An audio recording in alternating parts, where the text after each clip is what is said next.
out. Hit it! Ito ay kwentong hango ng galing sa dalawang tao. Nagmamahalan ng tunay ang ngalay Elsa at Lando. At kahit parang pagkakataon ay nakakandado, dahil magkalayo ang uri ng buhay ang estado. Ng buhay ni Lando ay di nalalayo sa marami. Sinunog ng araw ang ulay ng balat, at marami ng galon ng pawis ang kanyang naidinig sa lupa. Upang ang gutom ay di na masukli ang panaluha, habang ang babaeng kanyang minamahal ay sagana. Ngunit kabilang sa pamilya na di alintana, makipagkabataw sa mga tulad ng dukha. Ngayong pa may patuloy ang pagmamahal. Hey yo, pare! Ikaw ay nasa liwanag at kailanman wala ka sa dilim. Nandito kaming lahat nalulungkot at naninimlim. Hindi ka hahayaan na muli kang masaktan. Huwag ka nang magalon sa dilim.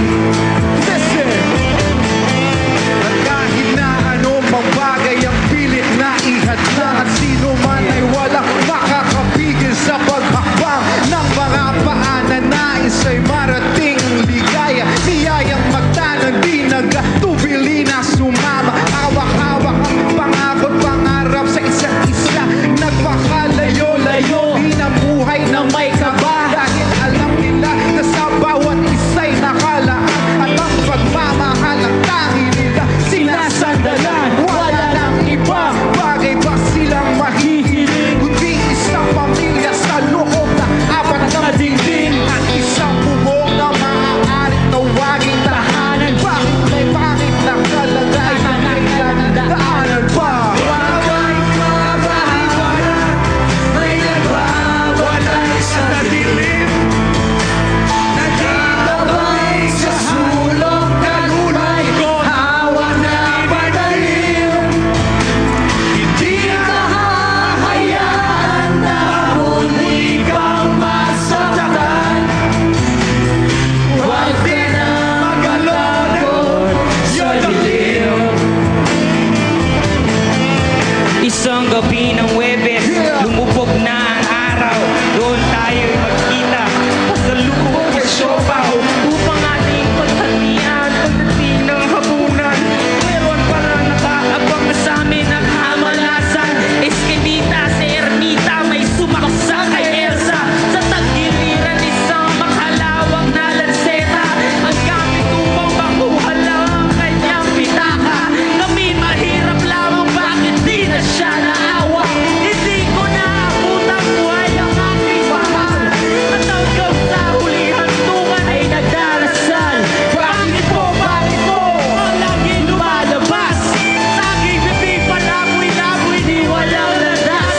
Akong sinusunod paliw sa mata ng marami. Siguro nga di ko na kilala ang aking sarili. Panganay taong grasa, may patalim ng gamit, at ang tanging alam ay isang malungkot na awit at ang sabi. Sa Nagbabantay sa dilim, pinakamaingay sa lugar na ito. habang sa sulok Pinakamaingay sa lugar na ito. hawak na patalim. Pinakamaingay. Di ka hahayaan na muli pang masaktan. Sa pinakamaingay. Huwag ka nang matakot sa dilim. Here we go. Pansin, Huwag ka nang matakot sa dilim. Kuya Kiko!